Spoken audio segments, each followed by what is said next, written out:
जाति के उत्पत्ति संबंधी जो विभिन्न सिद्धांत प्रतिपादित किए गए हैं उस पर चर्चा करेंगे। उत्पत्ति के संदर्भ में अगर देखते हैं तो जाति जैसी जटिल एवं विचित्र व्यवस्था की उत्पत्ति कब और कैसे हुई, इस बात को लेकर विद्वानों में मतभेद पाया जाता है। जाति सदैव परिवर्तनशील संस्था रही है, अतः इसकी उत्पत्ति के संबंध में निश्चितता पूर्वक कुछ भी नहीं कहा जा सकता। कितने ही भारतीय विदेशी विद्वानों ने जाति प्रथा के उद्भव के प्रश्न को सुलझाने के लिए अपने अपने सिद्धांतों को जन्म दिया। जाति व्यवस्था की ऐतिहासिकता को समझने के लिए इसकी उत्पत्ति संबंधी प्रमुख सिद्धांतों का उल्लेख करना आवश्यक है। इसके तो प्रथम प्रमुख सिद्धांत परंपरागत सिद्धांत है। इस सिद्धांत की उत्पत्ति का स्रोत वेद, शास्त्र, उपनिषद, स्मृतियां एवं धर्मशास्त्र है। ऋग्वेद के अनुसार ब्राह्मणों का जन्म ब्रह्मा के मुख से, क्षत्रियों का भुजाओं से, वैश्यों का उदर से और शूद्रों का पैरों से माना जाता है। महाभारत के शांति पर्व में एक कथा के अनुसार कृष्ण ने 100 ब्राह्मणों, 100 क्षत्रियों, 100 वैश्यों एवं 100 शूद्रों का जन्म दिया और इन्हीं से सारी सृष्टि की रचना हुई है। गीता में भी कृष्ण ने कहा कि मैंने चारों वर्णों की रचना व्यक्तियों के गुण एवं कर्म के आधार पर की है। मनुस्मृति में भी ऋग्वेद के पुरुष सूक्त के अनुसार ही वर्णों की उत्पत्ति मानी गई है, किंतु जातियों की उत्पत्ति के लिए मनु प्रतिलोम विवाह और वर्ण संकरता को उत्तरदायी मानते हैं। परंतु इस सिद्धांत की कुछ आलोचना भी की गई है कि जाति जैसे महत्वपूर्ण संस्था को इतनी आसानी से धार्मिक आधार पर उत्पत्ति को नहीं समझाया जा सकता है या इस सिद्धांत को स्वीकार नहीं किया जा सकता। जाति उत्पत्ति के संबंध में दूसरा महत्वपूर्ण सिद्धांत प्रजाति सिद्धांत है। प्रजाति सिद्धांत का जनक डॉक्टर हर्बर्ट रिजले हैं।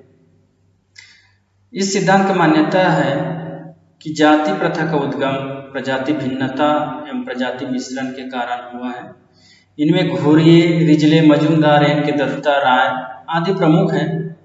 हर्बर्ट रिजले ने प्रजाति मिश्रण एवं अनुलोम विवाह को जाति की उत्पत्ति के लिए उत्तरदायी ठहराया है। उनका मत है कि जाति प्रथा आर्यों की देन है। आर्य लोग भारत से जब भारत में आए तो अपने साथ वहाँ की सामाजिक व्यवस्था भी लेकर आए। वहाँ समाज 4 भागों में बटा हुआ था। उन्होंने उसी व्यवस्था को भारत में भी लागू किया। इसके अतिरिक्त आर्य भारत में आक्रमणकारी के रूप में आए थे। जब उन्होंने यहाँ के मूल निवासी द्रविड़ों को परास्त किया तो उनमें विजेता होने से श्रेष्ठता के भाव पैदा हुए। उन्होंने यहाँ के मूल निवासियों की प्रजाति, शारीरिक रचना एवं संस्कृति से अपने को श्रेष्ठ समझा। चूंकि आर्य बाहर से आए थे तथा अपने साथ स्त्रियों को नहीं लाए थे, अतः उन्होंने यहाँ के मूल निवासियों की लड़कियों से विवाह किया। इससे अनुलोम विवाह आरंभ हुआ, किंतु बदले में उन्होंने आर्य लड़की का विवाह द्रविड़ लड़के से करने पर रोक लगा दी। इससे प्रतिलोम विवाह निषेध हुआ। जब आर्य लोगों में स्त्रियों की आवश्यकता पूरी हो गई तो उन्होंने अनुलोम विवाह और प्रतिलोम विवाह को निषिद्ध कर दिया। संतानों को वर्ण संकर माना गया। ऐसे संतान जो द्रविड़ और आर्य के संतान थे उन्हें वर्ण संकर माना गया। इस समूह को एक नवीन जाति का दर्जा दिया गया। इस प्रकार जातियों की संख्या में निरंतर वृद्धि होती गई तथा विभिन्न समूहों में वर्ग भेद भी उत्पन्न हुआ।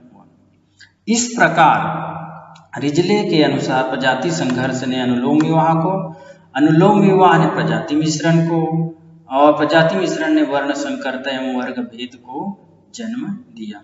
इसके समर्थक घुरिये का भी मानना है कि आर्यों व अनार्यों के प्रजाति एवं सांस्कृतिक संपर्क को जाति व्यवस्था के लिए उत्तरदायी मानते हैं। मजूमदार ने भी रिजले का समर्थन किया है, परंतु इस सिद्धांत का भी आलोचना किया गया है। हालांकि ये सिद्धांत बहुत हद तक जाति उत्पत्ति को व्याख्या करते हैं, परंतु अन्य सिद्धांतों की अनदेखा नहीं किया जा सकता। तीसरा महत्वपूर्ण सिद्धांत है जाति उत्पत्ति के धार्मिक सिद्धांत। धार्मिक सिद्धांत इसके प्रतिपादक है हुकाट तथा समर्थक है सेनार्ड। हुकाट का मत है कि धार्मिक क्रियाओं अथवा कर्मकांडों के कारण ही जाति प्रथा का उद्गम हुआ है। प्राचीन भारत में धर्म का अत्यधिक महत्व था। धार्मिक कार्यों की अभिव्यक्ति यज्ञ, हवन एवं देवताओं को बलि चढ़ाकर की जाती थी। इन कर्मकांड को करने के लिए विभिन्न समूह जैसे ब्राह्मण मंत्रोच्चारण एवं हवन का कार्य करने वाले, माली पुष्प लाते तथा नाई हजामत एवं निमंत्रण देने का कार्य करते, धोबी कपड़ा धोने का। इन भिन्न भिन्न समूहों की सामाजिक स्थिति उनके कार्यों की पवित्रता के अनुसार ऊंची या नीची थी। यह स्थिति समूहों के सदस्यों को पीढ़ी दर पीढ़ी हस्तांतरित होती है और ऐसे यह स्थिति समूहों के सदस्यों को पीढ़ी दर पीढ़ी हस्तांतरित होने के कारण से आगे चलकर यह जाति के रूप में विकसित हुई। इस प्रकार धार्मिक क्रियाओं ने ही जाति को जन्म दिया है। हुकाट के सिद्धांत की कमी को दूर करने का प्रयास किया। उन्होंने भोजन, विवाह और सामाजिक सहवास से संबंधित निषेधों के आधार पर जाति की उत्पत्ति को स्पष्ट किया है। इसकी भी आलोचना हुई है। इस सिद्धांत की आलोचना करते हुए कहा कि केवल धर्म ही जाति जैसे महत्वपूर्ण संस्था के लिए उत्तरदायी नहीं है। चौथा सिद्धांत है व्यवसायिक सिद्धांत। व्यवसायिक सिद्धांत का प्रतिपादक या जन्मदाता नेस्फील्ड को माना जाता है। दलमहन तथा ब्लंट भी इस सिद्धांत के समर्थक हैं। नेस्फील्ड प्रजाति एवं धर्म के स्थान पर व्यवसाय को ही जाति प्रथा की उत्पत्ति के लिए उत्तरदायी मानते हैं। आपके अनुसार व्यवसाय और केवल व्यवसाय ही जाति प्रथा की उत्पत्ति के लिए जिम्मेदार है। एक व्यवसाय विशेष के करने वाले लोगों ने अपने को एक जाति का घोषित किया। जैसे कोई लोहार है तो वह लोहे का काम करता है और अपने आप को लोहार जाति का घोषित कर दिया और इस व्यवसाय में किसी अन्य जाति समूह के लोगों को प्रवेश नहीं मिलता था। व्यवसायों की उच्चता एवं निम्नता उनकी पवित्रता एवं अपवित्रता के आधार पर तय होती थी। जिन व्यवसायों को समाज में ऊंचा एवं पवित्र माना जाता है, अपनाने वाली जाति भी समाज में ऊंची मानी गई। अपवित्र एवं निम्न समझे जाने वाले व्यवसायों को करने वाली जाति की सामाजिक स्थिति भी निम्न समझी जाती है। इस सिद्धांत की भी आलोचना की गई है। हट्टन कहते हैं कि व्यवसायिक संघ दुनिया के दूसरे भागों में भी है, फिर वहां जातियां क्यों उद्भव नहीं हुई। परंतु डॉक्टर मजूमदार कहते हैं कि इस सिद्धांत में प्रजाति तत्वों की अवहेलना की गई, जबकि प्रजाति भी जाति की उत्पत्ति महत्वपूर्ण कारक है। अगला महत्वपूर्ण सिद्धांत है ब्राह्मणों की चतुर्युक्ति का सिद्धांत या राजनीतिक सिद्धांत। इस सिद्धांत के प्रतिपादक में घुरिये एवं अब्बेडुबाय प्रमुख है। अब्बेडुबाय का मत है कि जाति प्रथा ब्राह्मणों की चतुर्युक्ति और राजनीतिक योजना का फल है,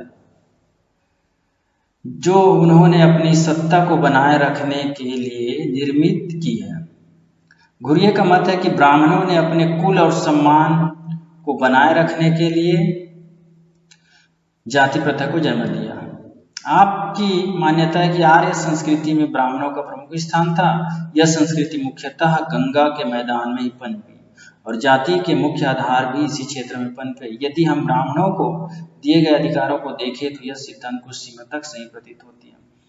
इस सिद्धांत की भी आलोचना की गई। जाति प्रथा की उत्पत्ति को केवल ब्राह्मणों की चतुर्युक्ति के आधार पर स्वीकार नहीं किया जा सकता है। जाति प्रथा भारत में प्राचीन काल से चली आ रही है और ब्राह्मणों की इस चतुर योजना को किसी ने भी न समझा हो, ऐसी बात नहीं है। वास्तव में इसकी उत्पत्ति के लिए अन्य कारक भी उत्तरदायी है।